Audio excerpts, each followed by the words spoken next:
doing what you want to do versus doing what you need to do.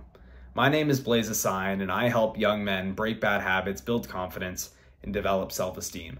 Today, I want to discuss the importance of doing what you need to do rather than always doing what you want to do, and why that's such an important distinction to make.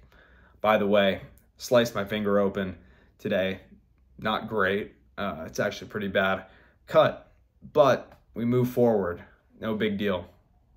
So why do people do what they want to do versus doing what they need to do? I believe that there's a very simple solution to this, answer to this, and it's that people don't want to make themselves uncomfortable. People want to live a life of comfort. They don't want to put themselves into difficult situations. They would rather avoid all of that. And they would rather be satisfied. And like I said, live in a comfortable state.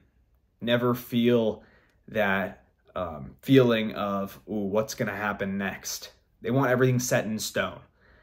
And this often is in massive conflict with the basic human needs, one of which is surprise and not knowing what's going to happen, right? Everyone wants some surprise in their life to some extent.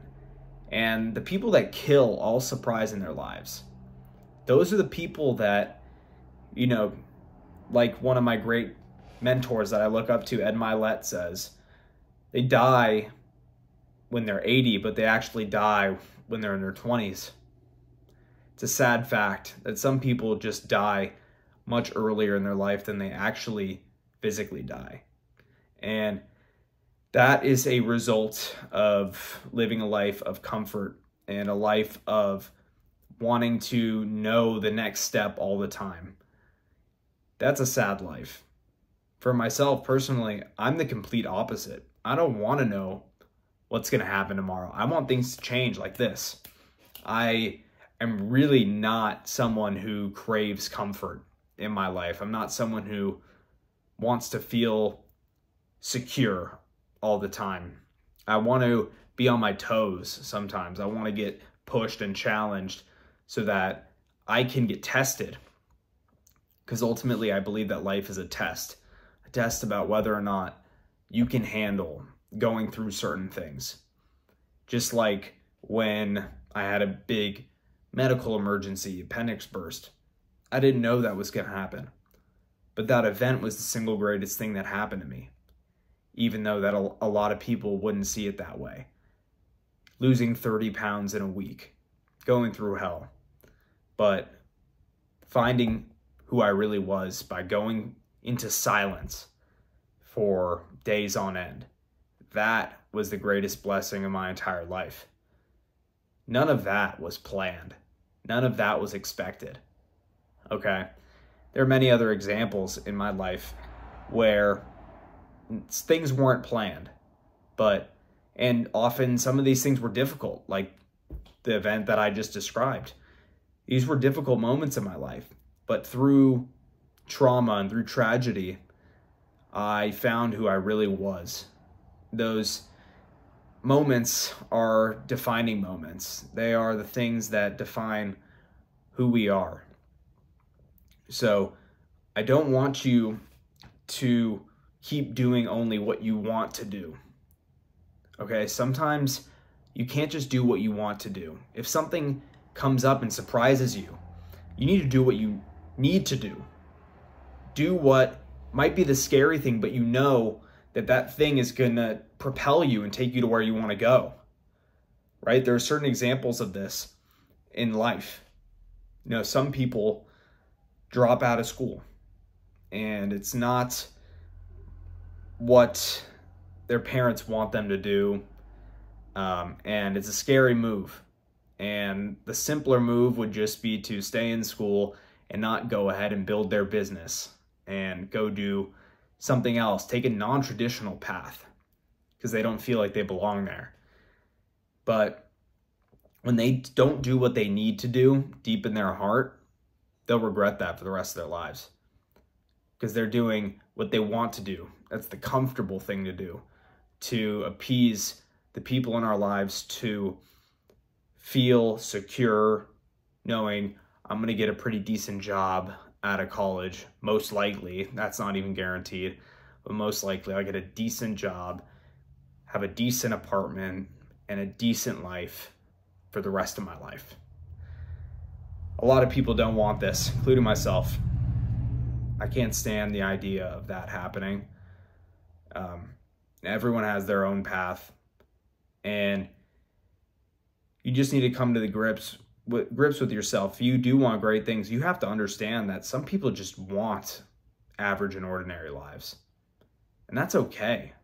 There are a lot of great ordinary people in this world, but if you want to become extraordinary, if you want to do what people have not been able to do, what people have been unable to accomplish, then you're going to need to do some extraordinary things, make some extraordinary decisions, make some difficult decisions, and really prove to yourself that you're the person who is capable of getting there by doing what you need to do, not what you want to do. You want a great body. Often you're not going to want to do the workouts every day. You're not going to want to eat healthy. You're not going to want to stay disciplined on that every single day, even though you know that's the thing that you need to do to get to where you want to go. But you're not going to do it, right? Because you don't want to. But if you flip that switch in your head, turn off the want switch, flick on the need switch. I need to do these things to get to where I want to go. These are a necessity. They're non-negotiables. Once you make that switch in your mind, change your language. Stop saying, I don't want to do this, and saying to yourself, no, I need to do this.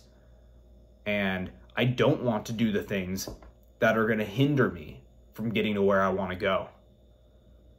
So I want you to ask yourself this question. Do I want to get to where I want to go? Or in my mind, do I need to get to where I want to go? Is it a necessity? And is it so much of a necessity that I will do whatever it takes to get the result I desire? If it is, you'll get there. I have no doubt about that in my mind. I don't doubt myself for a second, because there's no alternative in my mind except getting to where I want to go. And recently, I'll admit, I've veered off course, and I've gotten my head tangled up a bit, thinking about my old self, my mind playing tricks on me. And I regained control of my mind, and I confronted a lot of things that haunted me from the past. Confronted those things. Now I'm back. I'm back and firing at full capacity. And I'm remembering what I need to do, not what I want to do. Even in these difficult times in your life, you still need to be doing what you need to do, right? I didn't stop waking up at 4:30 in the morning and working out and eating healthy when my mind wasn't in the best state. I kept doing those things, right? You need to push through. You need to push through. You're going to have some ups and downs in your life. You're going to have months of your life that aren't great. You're going to have days of your life that aren't great. But you got to keep pushing through no matter what. Make a little progress that day, and you'll be happy with yourself. You'll say, man, regardless of what happened, I did what I needed to do, not what I wanted to do. So that's what I got for you today. I want to thank you for watching today's video. My passion, what I need to do in my life, is to inspire young men to become the best versions of themselves by dropping all their bad habits, the ones that I used to have in my life. If you want to look into my story and what I'm talking about, you can click the link in my bio. Check out the Discipline Institute, my new business where I'm coaching young men on how to drop all of these things out of their lives and to start focusing on what exactly they want with their life and laser focus on that and get them on the fast track for success. I wish I had someone a few years down the path in life to help guide me, to bridge that gap from where I was to where I wanted to go. And I certainly would have wanted to be mentored by someone who I looked up to, who I aspired to be. And the person I am now, I think my younger self would look up to who I am. So I want to serve the person I used to be. That's my greatest desire in life. And I want to be successful along the way financially, but that's not the main motive. The main motive is service and helping people. That's what life's all about. And I'm always going to remember that. Service first is my mindset. And I'm thankful that I learned that from the great people who I listen to on a daily basis, who I flood my mind with, who practice what they preach, and who are inspiring me to do the same. So again, thank you for watching today's video. You can check out all about me in the description, all my other socials, and I will see you guys in the next video. Bye.